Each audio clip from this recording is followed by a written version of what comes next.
Hello, hello, and welcome. We are so excited that you're joining us today. So, this is our webinar, Innovative Growth Strategies, How Banks and Fintechs Can Develop Impactful Partnerships. I'm Akia with Greenlight, and I am so happy to be your moderator today to get us through this discussion. The solution our conversation will center around today is Greenlight for Banks, which allows banks to leverage our award-winning family digital wallet and mobile financial education game to grow, retain, and educate their customer base. And while that would be an amazing conversation any day, our discussion today is right off the heels of the announcement that US Bank is now partnering with us, and they're the first to offer Greenlight through an embedded mobile app experience. I know we'll cover more of that in our conversation, so I'll restrain myself a little bit now. And I'll get to our panelists. So we've got Jen Miller, US Bank's SVP of Alliances, Dominick, partner at Cornerstone Advisors, and Brandon Horne, Greenlight's General Manager of Partnerships. So you'll come to see this, but each of our speakers are titans in the space in their own right. And you're just in for a treat today. To our panelists, anything to add before we jump in? Super excited. This is going to be fun. Yeah, let's do it. Let's jump in. Perfect. Well, before we get started, I just want to let you know that we'll be setting aside time at the end for your questions. So don't be shy. As they come to you, make sure you submit them. But to get us started, I can remember vividly as a young kid going to the bank with my parents, watching them fill out the deposit slip and then sending it through a tube. I'm aging myself here, I know, but like sending the tube back to the teller through the drive-through and hopefully like crossing my fingers that I got a lollipop back. Like that was the reward. But that's about as far as like I can recall my participation in being like a banking customer at that age. But we know that the times have changed and we have to keep up with the times as they're moving. So my first question is, how important is it to expand the scope of banking customers to include families and attract young customers? Jen, do you mind if we start with you? Yeah, that sounds awesome. Hey, everyone. Pumped to be here with you all today and talk about what is some of the most fun and fascinating work happening here at US Bank. Akia talked a little bit about my work life, but let me describe my identity as a mom here for a second. So I'm the mom of two kids. Savannah Ray is 10 and Sully is 7. We are a longtime Greenlight family. So much before the concept or the idea of this partnership was born, we have been a Greenlight family. It really started for us as a way for Savannah to purchase things at the now cashless concession stand at our local high school. But what I'm really proud of is how it has evolved and matured her financial acumen. So she went from thinking a debit card or a credit card came with a bottomless pit of money on the other side to just recently, she challenged me when we were at Sephora and I was buying a lipstick if that was a need or a want. And so it's been just awesome seeing her transform her perspective on money as a result. So I've seen the power of Greenlight firsthand in my own family unit. And that was a big motivator for us as we thought about power and impact that we wanted to have on US Bank family. So first at US Bank, we believe that by meeting the evolving needs of our clients in more ways that we are going to create positive, long-lasting relationships with them. And really the need to solve this specific problem for us was really born out of a couple of things that we continually heard. So as part of my job here at US Bank, I work with a portfolio of around 36 campus relationships, and we spend a lot of time on those campuses talking to faculty and alumni and students themselves about what problems they're wrestling with. And one of the things we continue to hear, particularly from the chancellor's office, is that there is a need to teach younger people sound financial habits at a much earlier age than what we have been seeing happen. And the impact of that is their financial aid offices were having hour-long discussions with their students around really simple, rudimentary things like the importance of a budget, as an example. And so they really were asking banks to show up in a bigger, more material way to help solve this problem for families that would empower them to become better folks at that student and then certainly outside of that university as well. And then the second area for us was when we would talk to our bankers about what are some of the unmet needs that you're hearing in your branches. I mean, one of the key components that they would talk to us about is we have parents walking through our front doors talking much about IKEA's situation, but the issue is that now those kiddos are needing bank accounts and a way to transact younger than 13 years old. And so we were having parents walk through the front door and saying, hey, my daughter has a dog walking business, or my son mows the neighbor's lawn, and I want to give him a checking account so that he can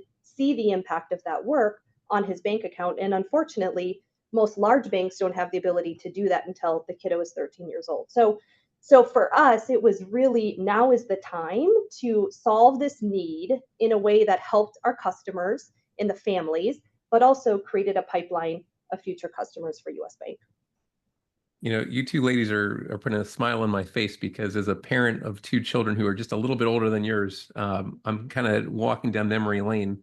But Ikea, when you're talking about your experience, my dad was a banker in Boston, and he helped install some of the first ATMs in the city. And I remember with my brother and sisters, we'd go down to clean up the bank branches on the weekends. We'd pick up the pink slips and have to throw them away.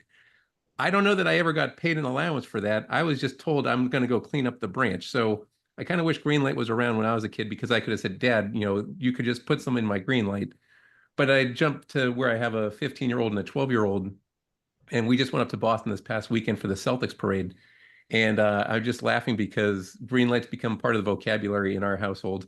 We were about to walk out to the parade, and my son says, hey, Dad, hold on a second. I go get my Greenlight. And I said, why? And he's like, because I need to buy some hats. And so he had put a value on the hat, and he was going to use his Greenlight because he wasn't sure I was going to get him the one that he wanted. So you just think about how sophisticated children have become when it comes to social media use, and I think better understanding the value of a dollar. And this is where I think a conversation like we're having today is super cool, because it shows how there is an evolution in the industry that people can participate in if they're willing to just think a little bit differently than how they were when they were growing up.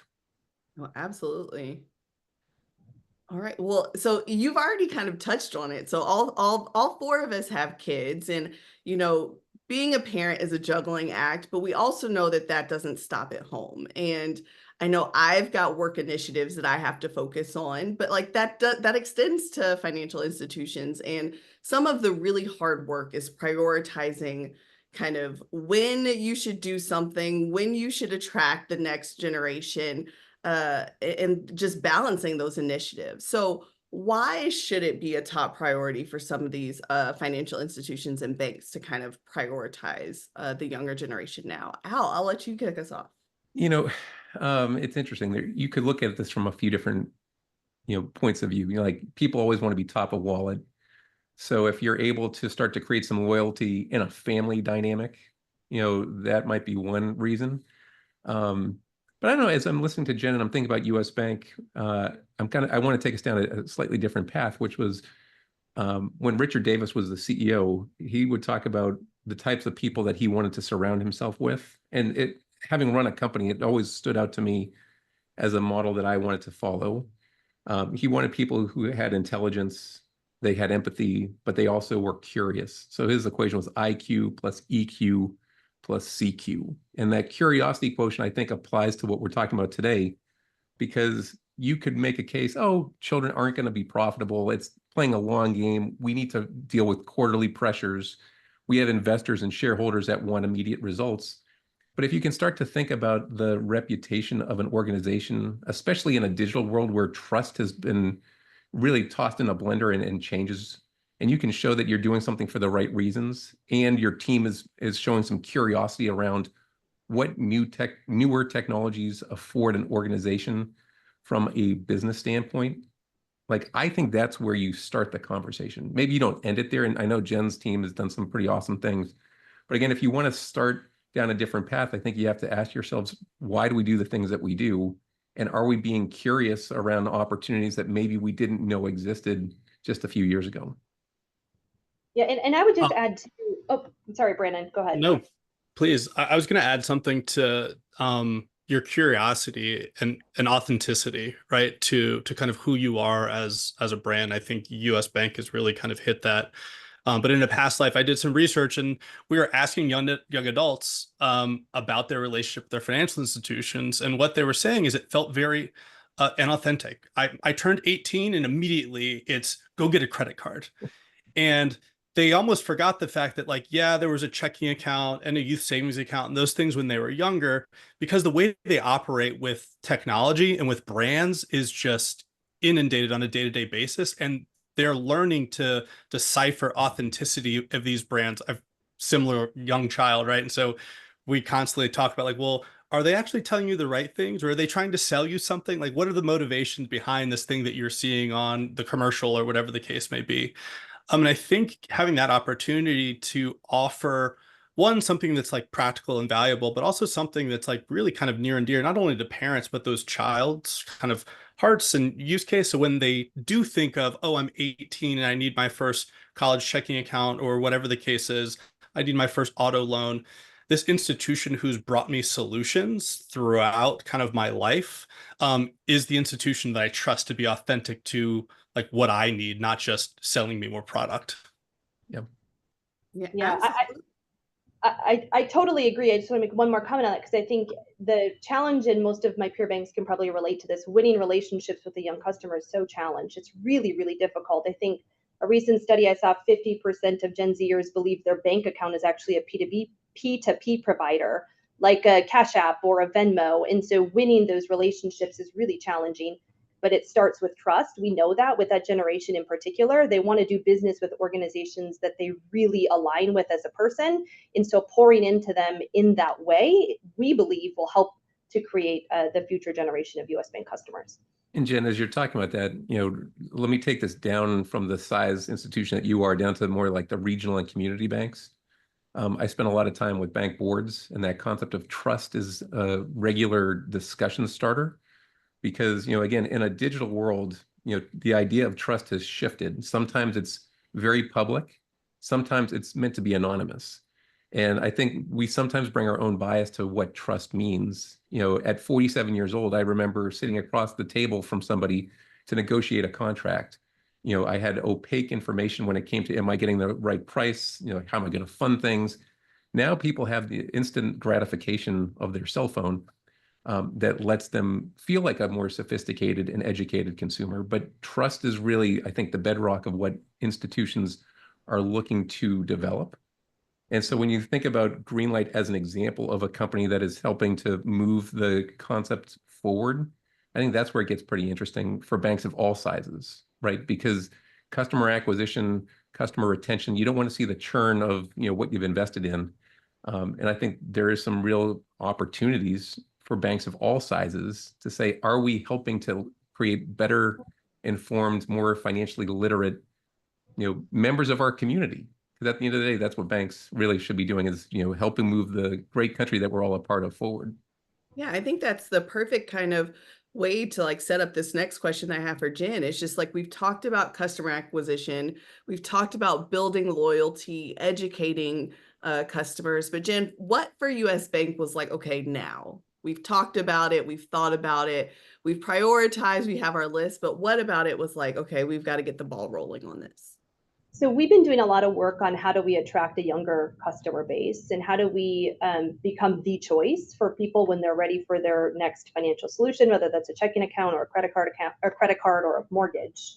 And for us, it was really showing up authentically for the families that we serve. And so we really believe that if we do the right thing for our customers, that when that customer or the child of that customer is ready for the next thing, that they'll look to US Bank. And so for us, it was a natural next step in our strategy to acquire the next generation of US Bank customers.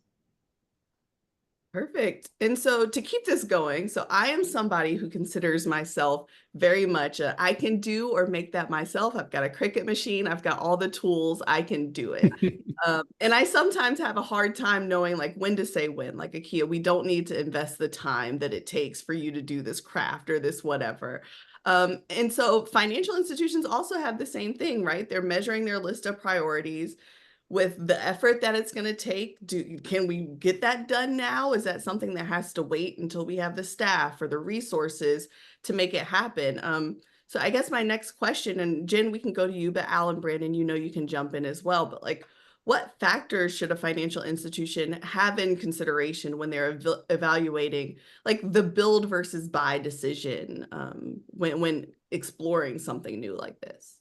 Ooh, this is always a saucy dialogue in any four walls of an institution. But this is a really important question. And we always start with, what is the problem that we're trying to solve? And then what is the solution set to solve the problem? Once that's been clearly outlined and defined, it actually becomes a pretty simple math equation around what is the cost for us to build that same solution set versus partner with someone who already has it. But there are some pretty critical nuances that have to be considered as well. So first is, does the potential partner come with the power of a brand? And if you look at someone like Greenlight, the answer to that question undoubtedly is yes. They're very good in this space.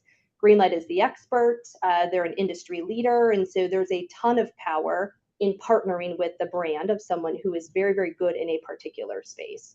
I think the other piece is the cost of ongoing care and feeding or investment into a strategy is also really critical and oftentimes overlooked. So we have to check our egos at the door and realize that we are not going to get it right the first time, in that big, meaningful strategies take ongoing investment to care and feed, to get them right, to keep them market competitive. And so considering the cost of integration with a partner who does that as part of their natural course of business versus having to continually do that yourselves is also a really, really critical component. So for this strategy in particular, we knew the problem we wanted to solve. We knew the solution set that we wanted to solve. And when we put all those pieces together, it was very, very clear for us that the embedded experience with Greenlight was the very, very best choice. And we're super proud of the work that we've done and are already seeing a tremendous impact in how we're showing up for US Bank families.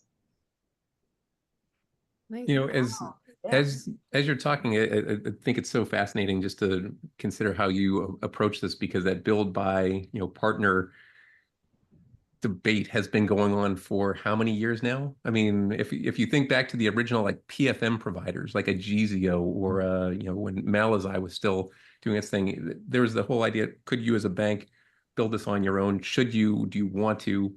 And if we think about what's going on just in the business of banking today in a broad sense, like everything is hard, everything is interconnected, and it's consuming people's time and attention in ways that I don't know that the normal person really thinks about.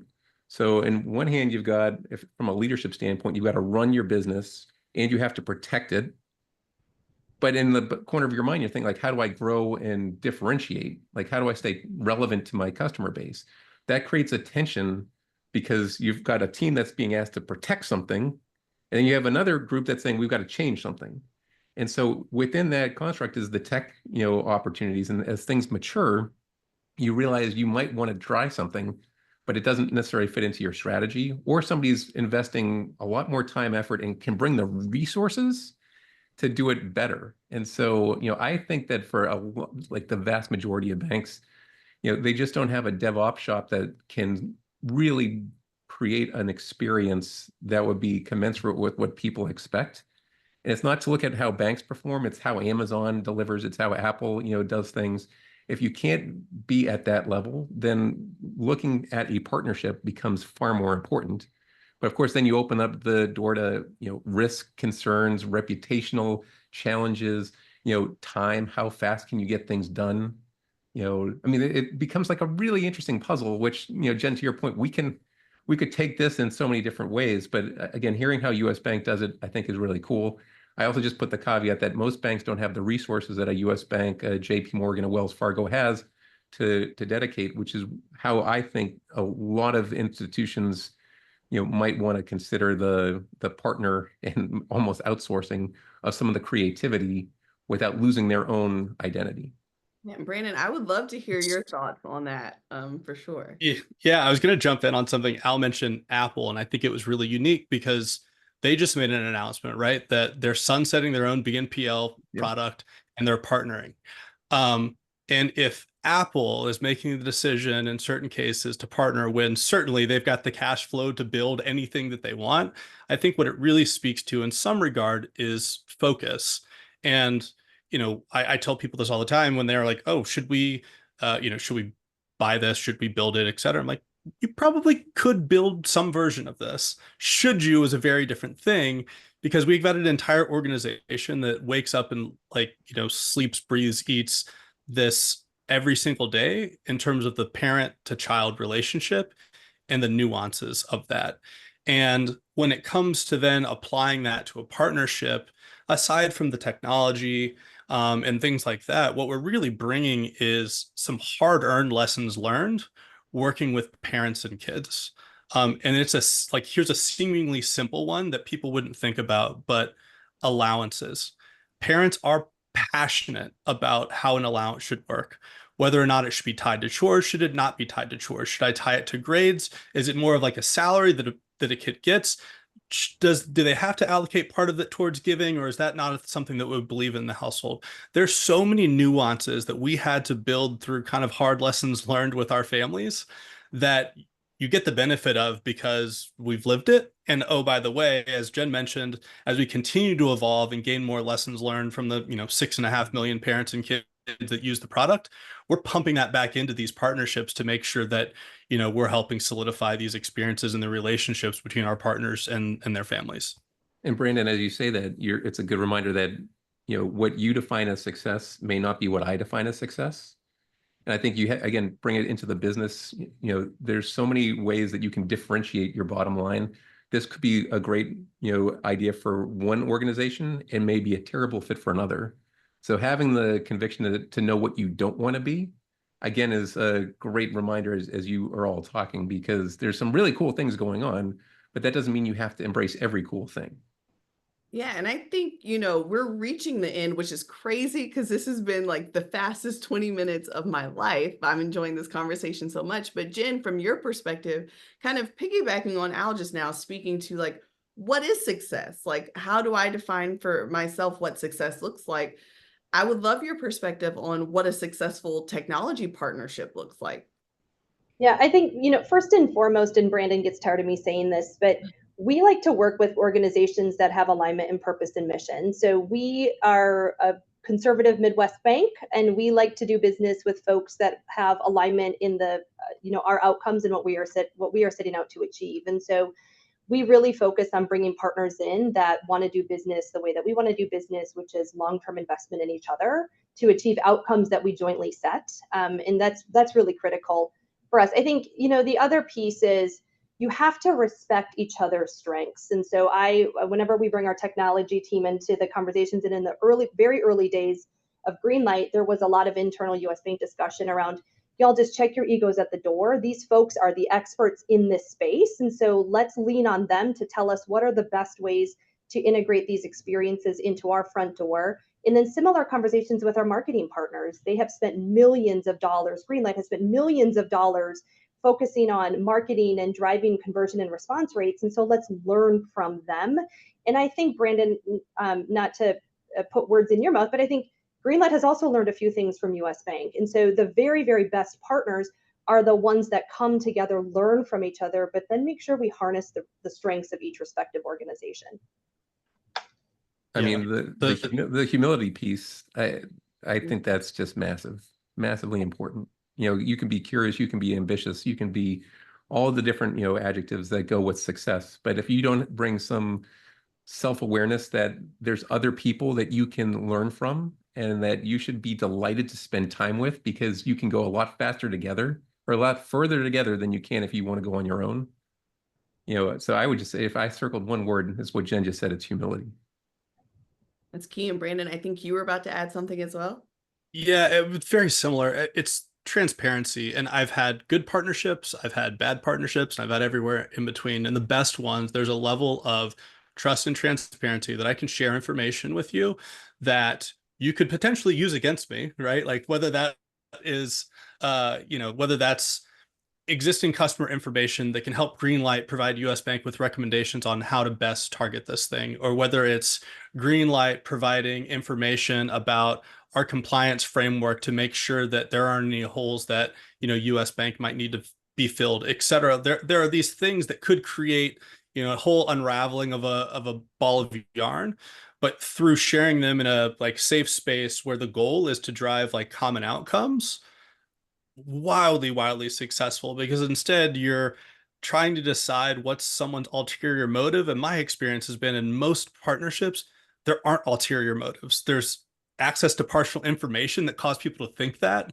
And by creating just transparent dialogue, as Jen and I had throughout the process, you really can like build something super special that at the end of the day, people feel very both excited and comfortable with, because having that level of comfort with, you know, bank grade infrastructure and regulation, et cetera, is highly important. And it's something that we understand that, like, you know, we're only as good or only entrusted up until you're kind of proven otherwise, right? And being bank grade is something that, or credit union grade, is something that, you know, we're really passionate about and strive for.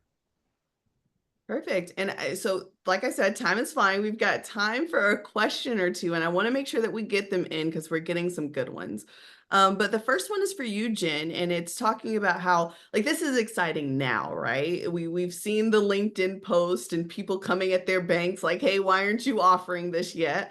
But kind of, what does this partnership look like long term, or how does it align with the long term goals that US Bank has? Yeah, good question. So we really view this as step one as a broader family strategy. And so we will continue to work closely with Greenlight to optimize our existing program. We're just now getting our marketing off the ground and really starting to talk to both prospective and current clients about this new benefit of being a US Bank customer. And we'll continue to invest in both marketing, but also the digital experiences too. So US Bank has invested really heavily in building the #1 rated mobile bank app in the industry. And so we have close connections and dialogue ongoing with Brandon and his team about how do we further integrate the experiences to make customers that are interacting with both the US Bank and Greenlight app, make that as seamless as possible. So we'll continue to invest in both the family aspect of it across a multitude of dimensions. Perfect. And then I think I can slide one more in here. And Al, I would love kind of your perspective is, how important do you think like innovation is in these partnerships? We've already talking about like staying close, staying humble, staying in communication. But what part does innovation play in that? Well, you know, innovation, if you tease it out, it's monetizing creativity.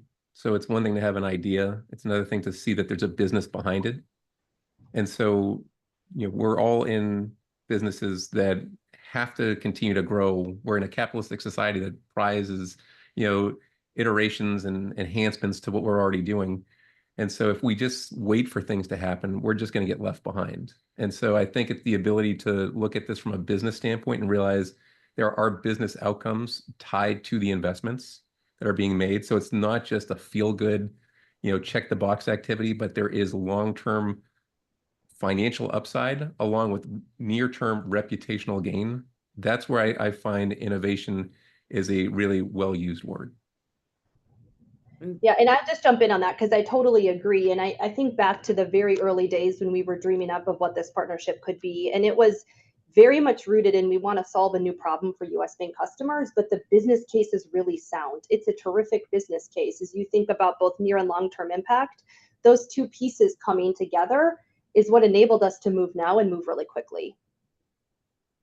That's amazing. Well, I mean, it is hard for me to believe that we're down to 2 minutes, and I have so enjoyed our time together today, and I hope you have as well. But before I sign us off, panelists, any closing thoughts? You know, I was going to say, as a parent, I love Greenlight. I think it's, you know, kudos to the team for all you've done. I've been there from day one. I think I saw the prototype. And so to see how sophisticated it's become and just to see how my children have better understood what the value of a dollar is, you know, my thanks to you guys. Yeah, I mean, I echo the same. And I think personally, as a mom myself, it's been amazing in the impact we're seeing already in very early days of this partnership on how we are serving US Bank families in a new and different way. I'm really proud of that and can't thank the Greenlight team enough for the incredible partnership. It's been a fun journey so far, and I think we're just getting started together. Absolutely. Brandon, anything for you? For me, it's just a thanks, not just to US Bank, but the other, you know, 65 plus financial institution partners. I think the unique value that we're bringing, right, is Greenlight's able to bring something to market without a subscription fee. So all these benefits that Jen and Al and I are talking about from a parental perspective, we recognize that we couldn't bring it to every household in the US. without the help of partnerships like that making it possible, because you have access to other economic value beyond the product itself that Greenlight doesn't have through our subscription product. And so it's because of partnerships like that that our mission to, help build financially smart kids is realized. And so just thank you. Absolutely. Well, guys, we are so grateful that you have chosen to spend your time with us today. We will be in touch soon to provide you with the on-demand recording that you are welcome to enjoy again, share with your colleagues, share on your network, but we hope you have a great rest of your day. Bye. Thanks. See y'all.